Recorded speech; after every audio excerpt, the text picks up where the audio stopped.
Hello guys, in today's video I'm gonna show you how to turn off use data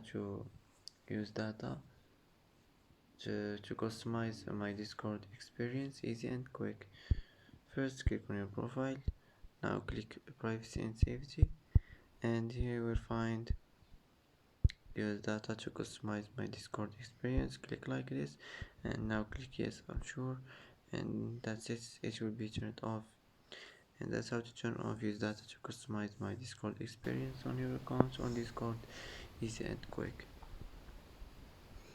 And that's it for today's video. If you like this video, don't forget to like and don't forget to subscribe. I hope this video is helpful for you, and thanks for watching until the end, and see you in the next video.